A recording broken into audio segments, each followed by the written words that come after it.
नमस्कार, आप देख रहे हैं सीएनबीसी आवाज। मैं हूं संजय पुगलिया और आज हम चर्चा कर रहे हैं कि एफडीआई अगर आए रिटेल सेक्टर में तो इससे हमको फायदा होगा या नुकसान। जब से सरकार ने अपने फैसले का ऐलान किया कि विदेशी निवेश को हम इजाजत देंगे कि multi brand retail stores, hyper markets यहां खोल सकते हैं, एक हंगामा मचा हुआ है। सरकार नोटिफिकेशन नहीं ला पा रही है, पार्लियामेंट नहीं चल रही है और बहुत सारे विवाद खड़े हो गए हैं। हम अपने मेहमानों से ये समझने की कोशिश करेंगे कि रिटेल में अगर विदेशी पैसा आता है तो इससे क्या फायदा और क्या नुकसान हो सकता है। चर्चा के लिए हमारे साथ खास मेहमान हैं। सरकार का पक्ष रखने के लिए हमारे साथ हैं कांग्रेस के नेता संजय निरुपम। हमारे साथ बेंगलुरु से जुड़ रहे हैं देश में नौकरी दिलाने वाली सबसे बड़ी कंपनी टीम लीज के सीईओ मनीष सभरवाल। उनसे हम जानेंगे कि रिटेल में एफडीआई आने से नौकरी के कितने मौके पैदा होंगे या मौके गंवाएंगे हम। और साथ में है वजीर एडवाइजर्स के managing director Harminder Sahni. Sahni ji retail sector पर पैनी नजर रखते हैं और रिटेल कंपनियों को सलाह देते हैं। सभी मेहमानों का स्वागत है। पहला सवाल संजय जी आपसे, बड़ी मुश्किल से रिफॉर्म का एक कदम उठाया और एग्जीक्यूटिव फैसला था, नोटिफिकेशन आ जाना चाहिए था। बीजेपी विरोध कर रही है और आप एक नोटिफिकेशन नहीं ला पा रहे हैं। आप कह नहीं रहे हैं कि रोल बैक कर लिया, लेकिन आप लागू भी नहीं कर पा रहे हैं। कब लागू होगा? नहीं, अभी भारत सरकार के मंत्रिमंडल ने यह निर्णय लिया है और जब निर्णय लिया है तो बिल्कुल इस फैसले को लागू करने के लिए नोटिफिकेशन भी लाया जाएगा। और नोटिफिकेशन लाते समय अलग अलग क्षेत्र के जो लोग हैं उनकी जो आशंकाएं हैं उनको दूर करने के लिए और इस क्षेत्र से जुड़े हुए जो तमाम स्टेक होल्डर्स हैं उनको एक संरक्षण देने के लिए जो सेफगार्ड की जरूरत पड़ती है उसके ऊपर भी काम हो रहा है। मुद्दा ये है कि भारतीय जनता पार्टी जो अचानक एक रिटेल के क्षेत्र में विदेशी पूंजी निवेश का विरोध कर रही है, भारतीय जनता पार्टी को बताना पड़ेगा कि जब वो सरकार में थे तो तमाम उदारवादी कार्यक्रम चल रहे थे, आर्थिक सुधार के कार्यक्रम चल रहे थे, तमाम निजीकरण के कार्यक्रम चल रहे थे, विनिवेश के कार्यक्रम चल रहे थे, इंश्योरेंस सेक्टर का वो हो रहा है, क्या नाम है, विदेशी पूंजी निवेश की अनुमति दी जा रही है, टेलीकॉम सेक्टर में अनुमति दी जा रही है, एयरलाइन सेक्टर में अनुमति दी जा रही है। आज बीजेपी ने शुद्ध पॉलिटिक्स करने का एक निर्णय ले लिया है। इससे अंततः लोगों को लाभ होगा, इस बात को स्वीकार करने की आवश्यकता है, क्योंकि लगभग 1 करोड़ लोगों को रोजगार मिलेगा आने वाले 3-4 वर्षों में और मिनिमम 500 करोड़ रुपए का इन्वेस्टमेंट किसी भी कंपनी को करना पड़ेगा अगर वो यहां कोई विदेशी कंपनी निवेश करना चाहती है। तो जो रिटेलर्स की एक जो चिंता निकल के आ रही है, मेरा अनुभव यह है कि पिछले 10 वर्षों से देशी सुपर बाजार का एक कॉन्सेप्ट हमारे देश में आया। मुंबई में जितने भी सुपर बाजार खुले उनकी वजह से कोई रिटेलर आज तक अपनी दुकान बंद करके घर नहीं गया है। सारे के सारे रिटेल के धंधे भी चल रहे हैं। दूसरा, अगर विदेशी कंपनियां आती भी हैं तो ये बड़े जब आउटलेट खोलेंगे तो ये कोई शहर के बीचों बीच नहीं खोलेंगे।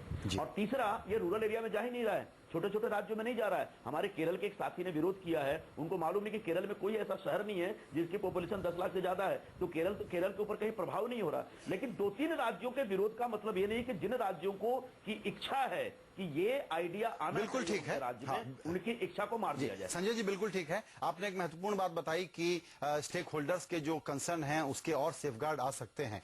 आप ये कह रहे हैं कि कैबिनेट में फैसला होने के बाद उसके पहले कंसल्टेशन हो चुका था, अभी भी पूरी गुंजाइश है कि कुछ नए प्रोविजन जुड़ जाएं, कुछ मॉडिफिकेशन आ जाएं, जैसे कि एसएमई का क्लैरिफिकेशन आया। तो आप ये बता रहे हैं हमारे दर्शकों को कि कुछ बदलाव अभी भी संभव हैं, सब कुछ फ्रीज नहीं हुआ है।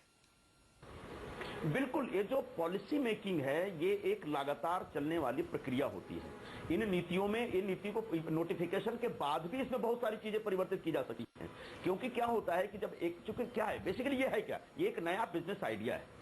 ये जो फॉरेन सुपरमार्केट का कॉन्सेप्ट है, इसके तहत के हाई वॉल्यूम और लेस मार्जिन का कॉन्सेप्ट लेके आते हैं, यानी सस्ते में अपने उपभोक्ताओं को माल उपलब्ध कराएंगे एक, और दूसरी बात, इनका सीधे फार्म गेट से लेकर के सीधे अपने तक एक डायरेक्ट कंज्यूमर का एक लिंक बनता है। तो ऐसे में चीजें सस्ती हो जाती हैं और फार्मर को डायरेक्ट एक एक्सेस मिलता है और बीच में कोई मिडलमैन नहीं होता है। अब ऐसे में अगर कोई व्यक्ति निकल के आता है, कोई स्टेक होल्डर निकल के आता है कि साहब हमारा इंटरेस्ट हर्ट हो रहा है या हमारा रोजगार चला गया है, तो उसको कैसे संरक्षण दिया जाए, इस दिशा में आगे निश्चित तौर पर प्रयास होगा और करना भी चाहिए। और सरकार इतनी संवेदनशील है इन विषयों को लेकर के। जी मनीष, इस विषय पर पॉलिसी के लेवल पर और ग्राउंड रियलिटी जो है उसके बारे में आप बहुत साफ राय रखते हैं। अभी का जो पूरा एक डेडलॉक खड़ा हो गया है, इसके बारे में आपको क्या लग रहा है? ये एक मिसमैनेजमेंट मान लें और आपको लगता है कि एक कुछ दिनों में कंसेंसस आ जाएगा या ये अभी दिक्कत में फंसने वाला है? नहीं, कंसेंसस तो बनाना ही पड़ेगा, क्योंकि हमारा जो डेमोग्राफिक डिविडेंड है उसका मतलब है कि हर महीने अगले 20 साल के लिए 10 लाख बच्चे लेबर फोर्स में आएंगे। ये लेबर फोर्स में जो 10 लाख बच्चे हर महीने आएंगे, ये कहाँ जाएंगे? ये हमारी मैन्युफैक्चरिंग तो सिर्फ 12% है हमारे लेबर फोर्स की। अब चाइना में 50% है। हमारी मैन्युफैक्चरिंग के जॉब्स तो ज्यादा होने चाहिए, लेकिन इंडिया का मॉडल अगर चाइना से अलग इवॉल्व हो रहा है तो वो सर्विस जॉब्स हैं, और रिटेल सबसे blue collar white collar job है। मतलब जो चाइना में लोग फार्म से निकले वो लोग मैन्युफैक्चरिंग में गए, इंडिया में जो लोग फार्म से निकल रहे हैं वो रिटेल, सेल्स और कस्टमर सर्विस में जा रहे हैं। तो जो भी इशू है अभी वो तो सॉर्ट आउट करना पड़ेगा उसके स्पेसिफिक्स, लेकिन इसको खोलने के बिना हमारा या तो फूड इन्फ्लेशन भी कम नहीं होगा, लेकिन मोस्ट इंपॉर्टेंटली हमारे जितने जॉब्स जो यूथ के लिए चाहिए, it's a very important decision उसके लिए। बिल्कुल, ये जो डर है जिस पर सबसे ज्यादा गुस्सा लोगों को आ रहा है कि छोटे दुकानदारों को, अनऑर्गेनाइज्ड रिटेल को तकलीफ आएगी, इस आर्गुमेंट में कितना मेरिट आप देखते हैं मनीष?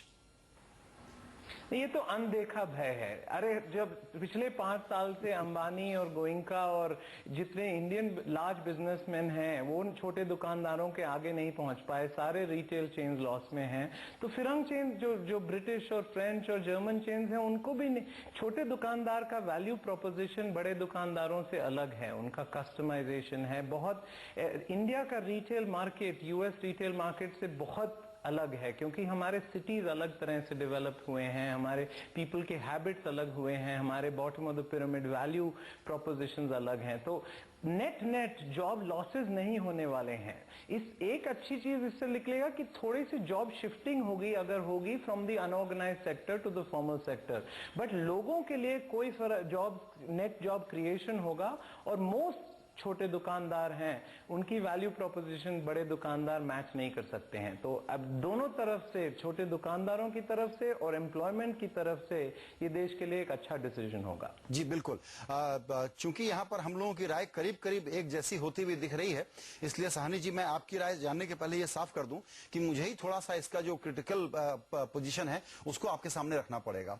डर ये है कि करियर की स्टडी कराई गई और कहा गया कि जब से ऑर्गेनाइज्ड रिटेल, देसी ऑर्गेनाइज्ड रिटेल आया, तब से 16% बिक्री कम हुई है छोटे दुकानदारों की। इस आंकड़े का इस्तेमाल किया जाता है। दूसरा आंकड़ा थाईलैंड का है, जहां पर कि छोटे दुकानदारों का एक तरीके से बड़े पैमाने पर उनको बेरोजगारी का सामना करना पड़ा। इसको देखते हुए आप चूंकि रिटेल के, बड़े वाले रिटेल के एक्सपर्ट हैं, आप इस डर में कोई दम नहीं मानते क्या कि छोटे दुकानदारों को तकलीफ आएगी?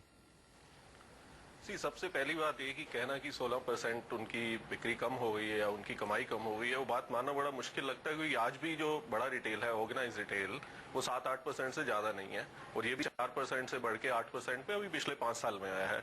और उस दौरान अगर आप देखें हमारी इकोनॉमी जो है, इन्फ्लेशन एडजस्टेड भी अगर देखें तो 8 से 9% ग्रो कर रही है लगातार। तो 16% का ड्रॉप अगर ओवरऑल किसी एक दुकानदार की अगर कमी आई है वो एक अलग बात है, कि उसके बिल्कुल बगल में एक दुकान खुल गई या 4 दुकानें खुल गई, नहीं आके वो कोई भी दुकानें हो सकती थी। पहले तो जगह होनी चाहिए और फिर डिमांड होनी चाहिए।